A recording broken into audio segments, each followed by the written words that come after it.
Hello everyone, welcome to another video. आज मैं discuss करूंगा मेरी top 5 learnings in the field of equity research. तो मैंने 5 पॉइंट्स लिख के रखे हैं, एक एक करके डिस्कस करते हैं।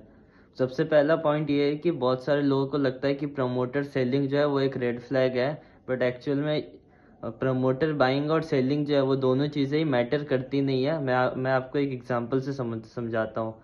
जैसे कि अगर कोई स्मॉल कैप कंपनी है और उसको कैपिटल रेस करना है केपेक्स करने के लिए या वर्किंग कैपिटल में यूज़ करना है उसको, तो फिर उसके लिए या तो वो डेट रेस कर सकता है या इक्विटी से पैसा रेस कर सकता है। अगर उसने बहुत सारे डेट पहले उठा रखा है तो फिर उसको जो है इक्विटी से रेस करना पड़ेगा।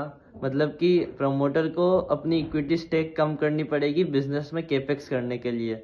तो ये तो उल्टा एक अच्छा साइन है कि फ्यूचर में हमें रेवेन्यू ग्रोथ देखने को मिल सकता है। तो बहुत सारे लोग इसको ऐसा मानते हैं कि प्रमोटर सेलिंग जो है वो एक रेड फ्लैग है, लेकिन ऐसा होता नहीं है। सिमिलरली प्रमोटर बाइंग जो है ना, वो भी लोगों को लगता है कि ग्रीन फ्लैग है, बट ऐसा होता नहीं है। क्योंकि जैसे कि आप एग्जांपल ले लो आईटी सेक्टर का, तो उसमें टीसीएस, विप्रो, इन्फोसिस ये सब बाईबैक्स कर रहा है।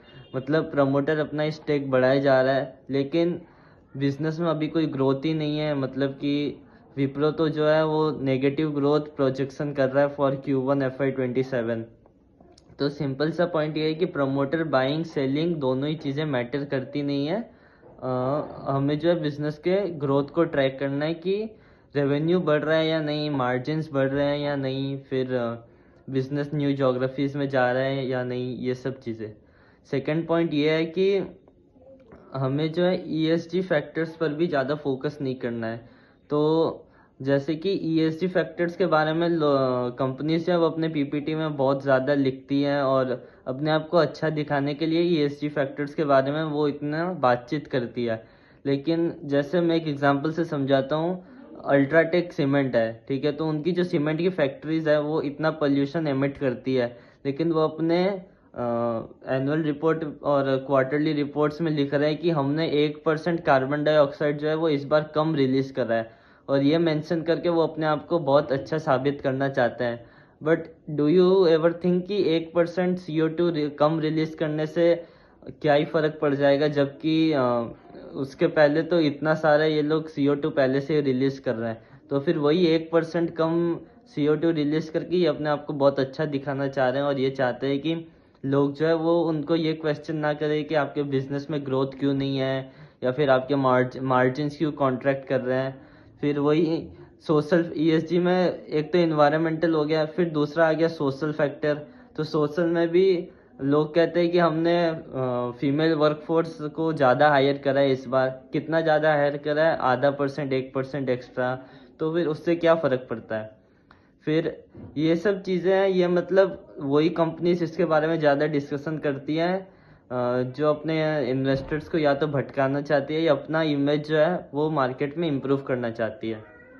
फिर तीसरा पॉइंट है मैनेजमेंट गवर्नेंस एनालिसिस से रिलेटेड। तो बहुत सारे लोग जो है वो जो बोर्ड ऑफ डायरेक्टर्स हैं उनका जो है एजुकेशनल बैकग्राउंड एनालाइज करते हैं, फिर वर्क एक्सपीरियंस एनालाइज करते हैं, फिर कितनी सैलरी ले रहे हैं वो एनालाइज करते हैं। और उनको लगता है कि अगर कोई बोर्ड ऑफ डायरेक्टर में कोई ऐसा मेंबर है जो कि जिसके पास 14 डिग्रीज है, जिसके पास 20 सालों का वर्क एक्सपीरियंस है, तो वो एक रिलेटिवली वो कंपनी जिसमें वो काम करता है वो एक बेटर कंपनी है with respect to its peers. तो ऐसा जनरली होता नहीं है। मतलब कि हाउ कैन यू जज एनीवन कि अगर वो ज़्यादा पढ़ा लिखा है या अगर उसका वर्क एक्सपीरियंस ज़्यादा है तो वो कंपनी जो है वो फ्यूचर में ग्रो करेगी? ऐसा मतलब जैसे वही वापस आईटी सेक्टर का एग्जांपल लूँ, तो जो आईटी सेक्टर के बोर्ड ऑफ डायरेक्टर्स हैं वो सब के पास इतना वर्क एक्सपीरियंस है, लेकिन कंपनीज में फिर भी कोई ग्रोथ है ही नहीं। तो वही बात है कि मैनेजमेंट गवर्नेंस एनालिसिस भी एक फालतू सा कंसेप्ट है, इसका कोई मतलब है नहीं। और लोग ये एनालाइज करते हैं कि अगर कोई बोर्ड ऑफ डायरेक्टर है, तो जैसे कोई एमडी, सीईओ या कोई भी है, तो वो अगर ज़्यादा सैलरी ले रहा है तो फिर वो उसको रेड फ्लैग की कैटेगरी में डाल देता है। तो भाई वो अगर इतनी बड़ी कंपनी को चला रहा है तो फिर वो ऑब्वियसली सैलरी तो ज़्यादा ही लेगा as compared to its peers. तो फिर उसमें भी लोग जो है वो रेड फ्लैग घोषित कर देते हैं कि ये जो कंपनी है ये इन्वेस्टमेंट के लिए सही नहीं है और ऐसे वैसे, क्योंकि मैंने देखा है लोगों को ऐसा करते हुए। तो फिर मैनेजमेंट गवर्नेंस एनालिसिस भी जो है फालतू का कंसेप्ट है। फिर चौथी चीज़ ये है कि don't invest in business models which you don't understand. और इसका जो मेजर प्राइमरी एग्जांपल होगा वो होगा जो भी अपने एआई के प्रॉक्सी प्लेयर्स हैं। जैसे कि आजकल के टाइम पे पूरा ट्विटर में तो ये चल रहा है कि एरोफ्लेक्स हो गया, फिर आपका नेटवेब हो गया और एमटा टेक हो गया, ये सब कंपनीज जो है सब कह रहे हैं कि डायरेक्ट एआई के प्रॉक्सी प्लेयर्स हैं और बिना उनका बिजनेस मॉडल समझे ही उसमें पैसा लगाए जा रहा है। तो अगर आपको उसका बिजनेस मॉडल ही समझ नहीं आ रहा, तो अगर बाय चांस नेक्स्ट क्वार्टर में उनके नंबर जो है वो थोड़े कम ज़्यादा आ गए, तो आपको पता ही नहीं चलेगा कि उनके बिजनेस का कौन सा सेगमेंट है वो पुअर परफॉर्म कर रहा है, या फिर क्या वापस ये लोग कम बैक कर सकते हैं अगले क्वार्टर में या नहीं। तो फिर सिर्फ टिप्स के भरोसे और ये जो एआई प्रॉक्सी प्ले का इतना जो चल रहा है बातचीत, उसके बदौलत ही लोग जो है इन सारी कंपनीज में पैसा लगा रहे हैं। तो ये तो सिर्फ एक एग्जांपल है, वैसे ही बहुत सारे बिजनेस मॉडल्स हैं, मतलब बहुत सारी कंपनीज है जिनके बिजनेस मॉडल लोगों को समझ नहीं आता है, फिर भी उनमें पैसा लगा देते हैं। तो ऐसा नहीं करना है, क्योंकि इतने सारे सेक्टर्स की इतनी सारी कंपनीज लिस्टेड है, ऑब्वियसली कोई ना कोई सेक्टर तो ऐसा होगा ही जो आपको समझ में आता होगा, तो आप उस सेक्टर की कंपनीज को ट्रैक करो। और जो फिफ्थ पॉइंट है वो ये है कि नेवर इन्वेस्ट इन फोमो।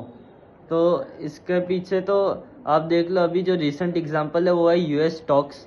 तो यूएस स्टॉक्स में बहुत सारे लोग जो है वो इन्वेस्ट कर रहे हैं, बट जिन कंपनीज में इन्वेस्ट कर रहे हैं उनका बिजनेस मॉडल वही से उनको समझ नहीं आया है। मतलब कि जैसे एप्पल, माइक्रोसॉफ्ट, गूगल, इन सब में पैसा तो लगा रहे हैं, पर उनका क्या क्या बिजनेस सेगमेंट्स हैं और कौन सा सेगमेंट जो है वो फ्यूचर में ज़्यादा पेस से ग्रो कर सकता है वो उन लोगों को पता ही नहीं है, बस फोमो में इन्वेस्ट करे जा रहा है। और इसका एक और एग्जांपल आप ले लो कि आज से 6 महीने पहले जब लोग गोल्ड और सिल्वर में इन्वेस्ट कर रहे थे, सब ने फोमो में इन्वेस्ट करा है, और अभी देखो गोल्ड और सिल्वर जो है वो 50% क्रैश कर चुका है।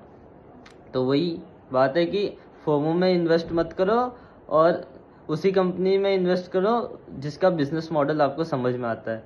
तो ओवरऑल आज मैंने 5 पॉइंट्स डिस्कस करे हैं, मिलते हैं नेक्स्ट वीडियो में।